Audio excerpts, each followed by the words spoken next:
Hello everyone, welcome back to the videos. Today we are reviewing Christopher Nolan's The Odyssey.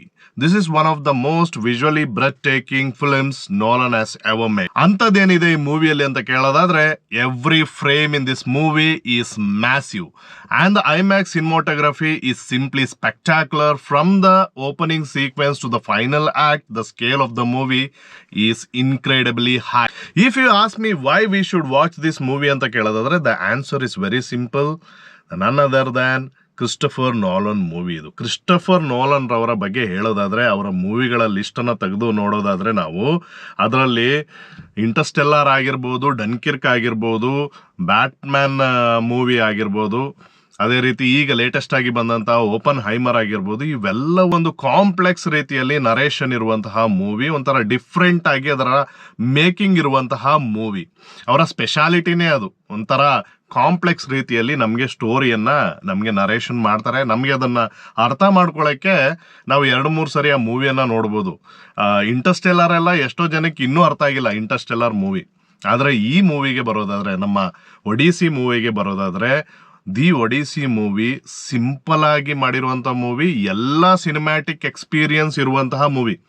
ಇವನೊಬ್ಬ simple ಪ್ರೇಕ್ಷಕನಿಗೂ ಈ movie ಅರ್ಥ ಆಗ್ತದೆ. ಅದು ಇಂಟರ್ಸ್ಟೆಲ್ಲಾರ್ ತರ, ಟೆನೆಂಟ್ ತರ ಒಂಥರ ಕಾಂಪ್ಲೆಕ್ಸ್ ರೀತಿಯಲ್ಲಿ ಇರುವಂತ ಮೂವಿ ಅಲ್ಲ. ಬಟ್ ಇಲ್ಲೂ ಸಮೇತ ಈ ಕ್ರಿಸ್ಟಫರ್ ನೋಲನ್ ರವರು ನಾನ್ ಲೀನಿಯರ್ ವೇ ಅಲ್ಲಿ ಇದನ್ನ ಪ್ರೆಸೆಂಟೇಷನ್ ಮಾಡಿದ್ದಾರೆ. ಇದು ಲೀನಿಯರ್ ವೇ ಅಲ್ಲಿ ನಮ್ಗೆಲ್ಲರಿಗೂ ಸ್ಟೋರಿ ಗೊತ್ತು.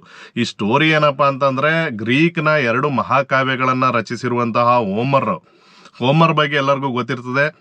ನಮ್ಮ BA MA ಇಂಗ್ಲಿಷ್ನಲ್ಲೆಲ್ಲ ಲಿಟ್ರೇಚರ್ಲಿ ಗ್ರೀಕ್ ಲಿಟ್ರೇಚರ್ ಬರುವಾಗ ಹೋಮರ್ ಬರ್ತಾರೆ.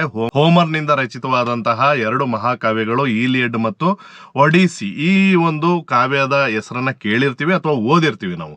ಅದೇ ಸ್ಟೋರಿಯನ್ನ ತಗೊಂಡಿದ್ದಾರೆ, ಎಲ್ಲರಿಗೂ ಗೊತ್ತಿರ್ತದೆ. ಬಟ್ ಹೌ ಈ ಕ್ಯಾನ್ ಮೇಕ್ ಇಟ್ ಡಿಫ್ರೆಂಟ್ಲಿ ಅಂತ ಹೇಳೋದಾದ್ರೆ ಈ ಮೂವಿಯನ್ನ ನೋಡಿ ಗೊತ್ತಾಗ್ತದೆ.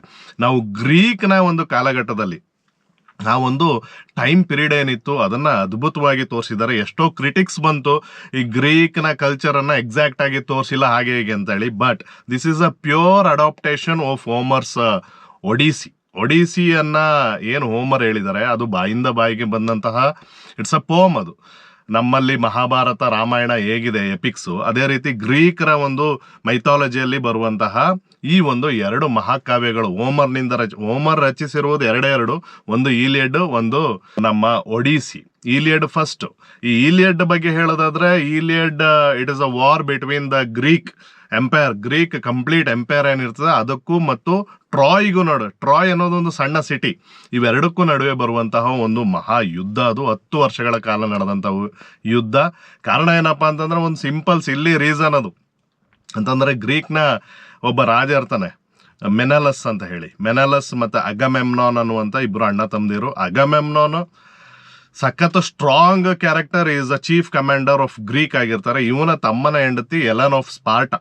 ಇಡೀ ಗ್ರೀಕ್ನಲ್ಲೇ ತ್ರಿಪುರ ಸುಂದರಿ ಅಂತ ಕರಿಬೋದಲ್ಲ, ಆ ರೀತಿಯಾದಂತಹ ಒಬ್ಬ ರಾಣಿ ಯಾರಪ್ಪ ಅಂತಂದ್ರೆ ನಮ್ಮ ಹೆಲನ್. ಈ ಎಲನ್ ಆಫ್ ಸ್ಪಾರ್ಟನ ನಮ್ಮ ಟ್ರಾಯ್ನ ಒಬ್ಬ ರಾಜಕುಮಾರ ಪ್ಯಾರಿಸ್ ಅನ್ನೋನು ಕಿಡ್ನಾಪ್ ಮಾಡ್ಕೊಂಡು ಹೋಗ್ತಾನೆ. ಒಂದು ಸ್ಟೋರಿ ಹೆಲನೇ ಅವನ ಜೊತೆ ಇಷ್ಟಪಟ್ಟು ಹೋದ್ಲು ಅಂತ, ಇನ್ನೊಂದು ಕಿಡ್ನಾಪ್ ಮಾಡ್ಕೊಂಡು ಹೋದ್ರು ಅಂತ. 2 ವರ್ಷನ್ ಇದೆ. ಈಗ ಇವರಿಬ್ಬರ ಮಧ್ಯೆ ನಡೆಯುವಂತಹ ಯುದ್ಧವೇ ಈಲಿಯಡ್. ಇದರಲ್ಲಿ 2 ಮುಖ್ಯವಾದಂತಹ ಕ್ಯಾರೆಕ್ಟರ್ಸ್ ಬರ್ತದೆ. ಒಂದು ಅಗಮೆಮ್ನಾನ್ ಅಂತೇಳಿ. Agamemnon is a chief commander of Greek.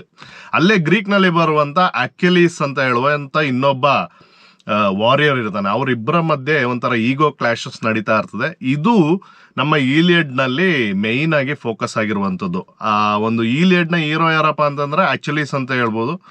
ಅದೇ ರೀತಿ ಈಲಿಯಡ್ ನಲ್ಲಿ 10 ವರ್ಷಗಳ ಕಾಲ ಯುದ್ಧ ನಡೆಯೋದಾದ್ರೂ ಕೊನೆಯ ಲಾಸ್ಟ್ 2 ವಾರಗಳೇನಿದೆ, ಆ ಲಾಸ್ಟ್ ಟ್ರೋಜನ್ ವಾರ್ ಮುಗಿಯುವ ಹಂತವನ್ನ ಈಲಿಯಡ್ ನಲ್ಲಿ ತೋರಿಸಿದ್ದಾರೆ. ಟ್ರೋಜನ್ ಹಾರ್ಸ್ನೆಲ್ಲ ತೋರಿಸಿದ್ದಾರೆ. ಬಟ್ ಇಲ್ಲಿ ಪಾಯಿಂಟ್ಗೆ ಬರೋಣ. ನಮ್ಮ ಮೂವಿ ದಿ ಒಡಿಸಿ ಮೂವಿಯಲ್ಲಿ ಒಡಿಸಿಯಸ್ ಅನ್ನುವಂತ ಒಬ್ಬ ರಾಜ ಇರ್ತಾನೆ. ಇವನು ಗ್ರೀಕ್ ಕಡೆಗೆ ಸೇರಿದವನು. ಈ ಗ್ರೀಕ್ನವರು ಟ್ರಾಯ್ನ ಮೇಲೆ ಯುದ್ಧಕ್ಕೆ ಬರುವಾಗ ಎಲ್ಲಾ ರಾಜರು ಒಟ್ಟಾಗಿ ಬಂದು ಇವ್ರ ಮೇಲೆ ಯುದ್ಧ ಮಾಡ್ತಾರೆ. ತುಂಬಾ ಕಷ್ಟಪಟ್ಟು ಯುದ್ಧವನ್ನ ಗೆಲ್ತಾರೆ. ಯುದ್ಧವನ್ನ ಗೆಲ್ಲಲು ಕಾರಣ ಯಾರಪ್ಪ ಅಂತಂದ್ರೆ, ನಮ್ಮ ಈ ಒಂದು ದಿ ಒಡಿಸಿ ಅನ್ನುವಂತಹ ಮೂವಿಯ ಹೀರೋ ಒಡಿಸಿಯಸ್ ರಾಜ. ಇವನ ಒಂದು ಕುತಂತ್ರದಿಂದ ಈ ಟ್ರೋಜನ್ ವಾರನ್ನ ಅವರು ಗೆಲ್ತಾರೆ. ಬಟ್ ವಿಷಯ ಏನಪ್ಪಾ ಅಂತಂದ್ರೆ, ಈ ಮೂವಿಯಲ್ಲಿ ಈ ಹೋಮರ್ನ 2ನೇ ಮಹಾಕಾವ್ಯ ಆಗಿರುವಂತಹ ಒಡಿಸಿ ಅನ್ನುವಂಥದ್ದನ್ನ ತಗೊಂಡಿದ್ದಾರೆ. ಒಡಿಸಿಯಲ್ಲಿ ಒಡಿಶಿಯಸ್ಸು ರಾಜ ಅಲ್ಲಿ ಗೆಲ್ತಾನೆ, ನಮ್ಮ ಎಲ್ಲ ರಾಜರು ಏನಿರ್ತಾರೆ ಅವರೆಲ್ಲ ರಿಟರ್ನ್ ಗ್ರೀಕಿಗೆ ಹೋಗ್ತಾರೆ. ಅಗಮೆಮ್ನೋನ್ ಇವ್ರಿಗೆ ಗುಡ್ ಬೈ ಹೇಳಿ ಅಗಮೆಮ್ನೋನ್ ಹೋಗ್ತಾನೆ, ಅವರ ಟ್ರೂಪ್ ಎಲ್ಲ ಹೋಗ್ತದೆ. ಬಟ್ ಒಡಿಸಿಯಸ್ ರಿಟರ್ನ್ ಆಗುವ ಸಂದರ್ಭದಲ್ಲಿ ಈ ಫೇಸಸ್ ಮೆನಿ ಚಾಲೆಂಜಸ್ ಅನ್ನ ಫೇಸ್ ಮಾಡ್ತಾನೆ ಬಿಕಾಸ್ ಆಫ್ ದ ಕರ್ಸ್. ಶಾಪಗಳು ಸಿಕ್ಕಿರ್ತವೆ ಅವನಿಗೆ. ಆ ಶಾಪಗಳು ಏನೇನು ಇರ್ತವೆ, ಚಾಲೆಂಜ್ಗಳು ಏನೇನು ಬರ್ತವೆ ಅನ್ನೋದು ಈ ಮೂವಿಯಲ್ಲಿ ಒಂದು ಅಡ್ವೆಂಚರ್ ರೀತಿಯಲ್ಲಿ ನೋಲನ್ ರವರು ಪ್ರೆಸೆಂಟೇಷನ್ ಮಾಡಿದ್ದಾರೆ.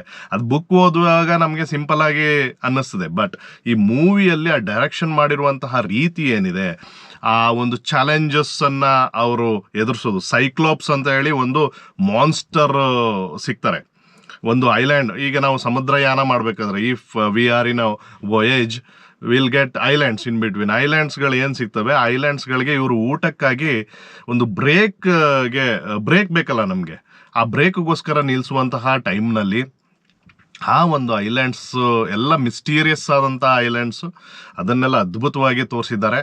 ಇದು ಟೋಟಲ್ ಆಗಿ ಐಮ್ಯಾಕ್ಸ್ ಕ್ಯಾಮ್ರಾದಲ್ಲಿ ಶೂಟ್ ಮಾಡಿರೋದು.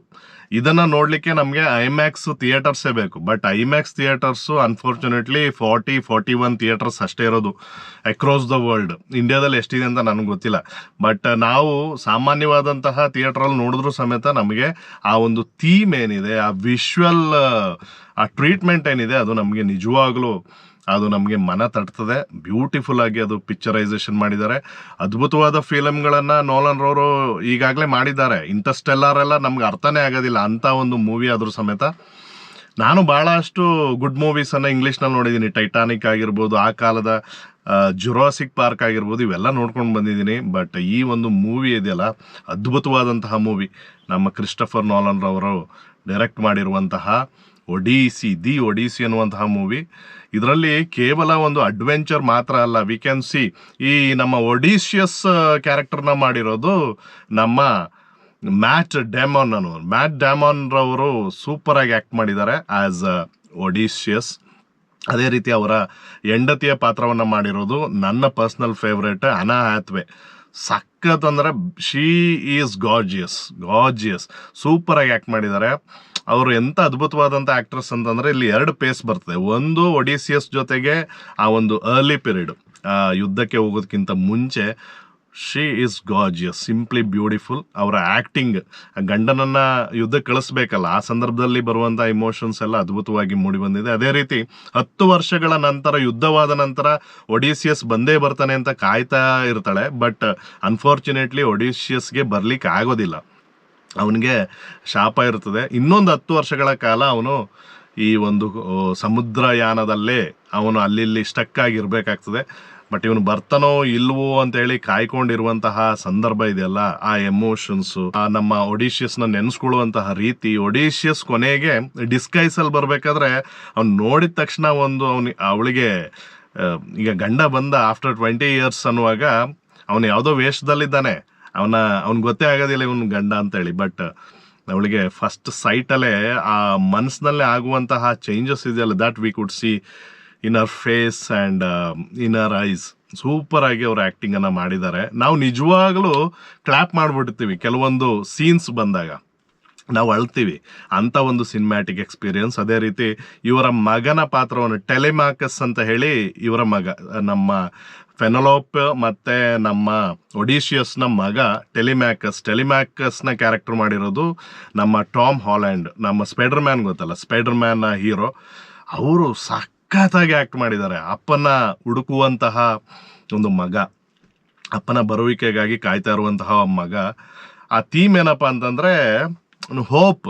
ಇವನ್ character, there is a hope ಇನ್ ನಿಮ್, ನಮ್ಮ ತಂದೆ ಬಂದೇ ಬರ್ತಾನೆ ಅನ್ನುವಂಥ ಹೋಪು.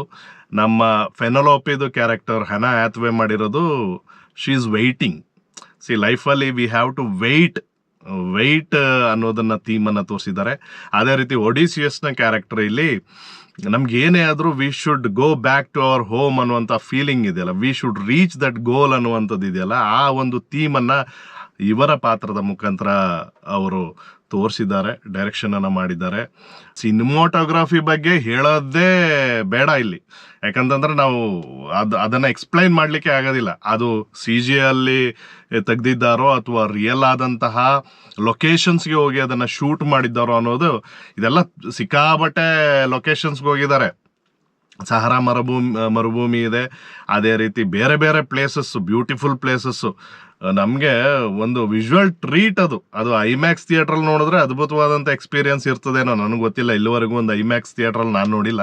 ಥ್ಯಾಂಕ್ ಗಾಡ್ ನಮ್ಮಲ್ಲಿ ಕುಶಾಲನಗರದಲ್ಲಿ ಹೊಸ ಒಂದು DRC ಸಿನಿಮಾಸ್ ಅಂತ ಹೇಳಿ ಹೊಸ ಥಿಯೇಟ್ರ್ ಓಪನ್ ಆಗಿದೆ. Thank god, this is my first movie in the ಥಿಯೇಟ್ರಿಗೆ 8:30 ರಾತ್ರಿ ಶೋ ಹೋಗಿ, ಮಳೆ ಹೊರಗಡೆ, ಒಳ್ಳೆ ಮಳೆ, ಒಳಗಡೆ ಥಿಯೇಟ್ರಲ್ಲಿ ಕೂತ್ಕೊಂಡು ಸಿಕ್ಕಾಬಟ್ಟೆ ಸೂಪರಾಗಿ ಎಂಜಾಯನ್ನು ಮಾಡಿದೆ. ರೀಸೆಂಟಾಗಿ ನಾನು MA ಮುಗಿಸಿದ್ದೆ, ಮಾಸ್ಟರ್ಸನ್ನು ಮುಗಿಸಿದೆ. ಅದರಲ್ಲಿ ಈ ಕ್ಯಾರೆಕ್ಟರ್ಗಳೆಲ್ಲ ಬಂದಿತ್ತು.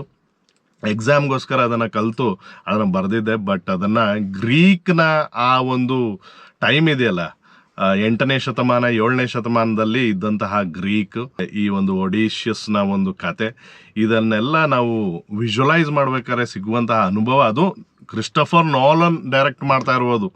ಬೇರೆ ಯಾರಾದ್ರೆ ನಾವು ಇನ್ನೂ ಒಂದು ಸ್ವಲ್ಪ ಅದರಲ್ಲಿ ನಮಗೆ ಡೌಟ್ ಇರ್ತಾ ಇತ್ತು ಈ ವಿಜುವಲೈಸೇಷನಲ್ಲಿ. ಬಟ್ ಕ್ರಿಸ್ಟೋಫರ್ ನೋಲನ್ ರವರು ಅದ್ಭುತವಾಗಿ ಇದನ್ನು ಡೈರೆಕ್ಷನನ್ನು ಮಾಡಿದ್ದಾರೆ. Worth watching guys, worth watching, out of the world experience guys. Kushalnagar ಸುತ್ತಮುತ್ತ ಯಾರು ಇದ್ರೆ don't miss this movie, the Odyssey ಅನ್ನುವಂಥ movie. It is playing in DRC cinemas Kushalnagar. ನಿಮಗೆ ಆನ್ಲೈನಲ್ಲಿ ಬುಕ್ ಮಾಡ್ಕೋಬೋದು, ಇಲ್ಲಾಂದರೆ ಅಲ್ಲೇ ಹೋಗಿ ಟಿಕೆಟನ್ನು ತೊಗೊಳ್ಬೋದು. ಈ ಮೂವಿಯನ್ನು ಮಿಸ್ ಮಾಡಿಕೊಂಡ್ರೆ, ನೀವು ಸಿನಿಮಾ ಲವರ್ಸ್ ಆಗಿದ್ರೆ, ಬೇರೆಯವ್ರಿಗೆಲ್ಲ ಸಿನಿಮಾ ಲವರ್ಸ್ ಆಗಿದ್ರೆ, you are going to miss a great movie ಅಂತ ಹೇಳ್ತಾ, ಪ್ಲೀಸ್ ವಾಚ್ ಮಾಡಿ ಅದನ್ನು. ಒಂದು ಸೂಪರ್ ಅನುಭವ. ಕೇವಲ ಇದೊಂದು ಆ್ಯಕ್ಷನ್ ಮೂವಿ ಅಥವಾ ಹಾಲಿವುಡ್ನ ಒಂದು ಆ್ಯಕ್ಷನ್ ಮೂವಿಗಳೇನಿರ್ತಾವಲ್ಲ ಆ ರೀತಿಯಾದಂತಹ ಮೂವಿ ಅಂತ ತಿಳ್ಕೊಳ್ಬೇಡಿ. ಇದೊಂದು ಕಂಪ್ಲೀಟ್ ಸಿನಿಮ್ಯಾಟಿಕ್ ಎಕ್ಸ್ಪೀರಿಯನ್ಸ್. ಇದು non linear way of presenting the story. It is a complete cinematic experience. ಹೋಮರ್ನ ಮಹಾಕಾವ್ಯದ ಬಗ್ಗೆ ನಾಲೆಜ್ ಇಲ್ಲದೆ ಇರೋರು ಸಮೇತ ಸಿಂಪಲ್ ಆಗಿ ಹೋಗಿ ಈ ಮೂವಿಯನ್ನು ನೋಡ್ಬೋದು. ಈ ಮೂವಿ ನೋಡಲಿಕ್ಕೆ ಹೋಗೋದಕ್ಕಿಂತ ಮುಂಚೆ I would like to suggest you the Troy ಅನ್ನುವಂಥ ಮೂವಿ. ಟ್ರಾಯ್ ಮೂವಿ 2004ರಲ್ಲಿ ತೆರೆಕಂಡಂತಹ ಮೂವಿ. ಇದು ಈಲಿಯಡ್ ಅಂತ ನಾನು ಏನು ಹೇಳಿದೆ, ಹೋಮರ್ನ ಈಲಿಯಡ್, ಇದಕ್ಕೆ ಸಂಬಂಧಪಟ್ಟಂತಹ ಒಂದು ಮೂವಿಯಾಗಿರ್ತದೆ. ಆ ಮೂವಿಯನ್ನು ಮೊದಲು ನೋಡಿ. ಇದು ಅಮೆಝಾನು ಮತ್ತು OTT ಪ್ಲಾಟ್ಫಾರ್ಮಲ್ಲೆಲ್ಲ ಅವೈಲಬಲ್ ಇರ್ತದೆ. ಬ್ರಾಡ್ ಪಿಟ್ ಅಭಿನಯದ ಟ್ರಾಯ್ ಮೂವಿಯನ್ನು ನೋಡಿ. ಟ್ರಾಯ್ ಈಲಿಯಡ್, ಅಗಮೆಮ್ನಾನು ಮತ್ತು ಅಕೆಲಿಸ್ ನಡುವಿನ ಒಂದು ಈಗೋ ಮತ್ತು ಟ್ರೋಜನ್ ವಾರನ್ನು ಹೇಗೆ ಗೆಲ್ತಾರೆ, ಒಡಿಶಿಯಸ್ನ ಪಾತ್ರ ಅಲ್ಲಿ ಭಾಳ ಕಡಿಮೆ ಇರ್ತದೆ. ಅಕೆಲಿಸ್, ಅಗಮೆಮ್ನಾನು ಮತ್ತು ಟ್ರಾಯ್ನ ರಾಜಕುಮಾರ, ಇವರ ಬಗ್ಗೆ ಇರುವಂತಹ ಒಂದು ಸ್ಟೋರಿ ಆಗಿರ್ತದೆ. ಬಟ್ ಯುದ್ಧವ ಗೆದ್ದ ನಂತರದ ಅವಸ್ಥೆ ಏನಿದೆಯಲ್ಲ, ಇದು ಒಡಿಶಿಯಸ್ ಅನುಭವಿಸ್ತಾನೆ. ನಾವು ಮನುಷ್ಯನಲ್ಲಿ ಈಗೋ ಇರ್ತದೆ, ನಾನು ಗೆದ್ದು ಬಿಟ್ಟೆ, ನಾನು ಏನೋ ದೊಡ್ಡ ಸಾಧನೆ ಮಾಡಿದೆ ಅಂತ ಹೇಳಿ. ಬಟ್ ಇದನ್ನೆಲ್ಲ ಮಾಡಿ ಇವನು ಹೊರಗಡೆ ಬರುವಂಥ ಸ್ಥಿತಿ ಇದೆಯಲ್ಲ, ರಿಯಲೈಸಿಂಗ್ ದ ಆಫ್ಟರ್ ಎಫೆಕ್ಟ್, ಯುದ್ಧ ಆದ ನಂತರ ಅದನ್ನು ರಿಯಲೈಸ್ ಮಾಡ್ಕೊಳ್ಳೋದು, ತನ್ನ ತಪ್ಪಿನ ಅರಿವಾಗುವುದು, ಇವೆಲ್ಲವೂ ನಾವು ದಿ ಒಡಿಸಿಯಲ್ಲಿ ನಾವು ನೋಡ್ಬೋದು.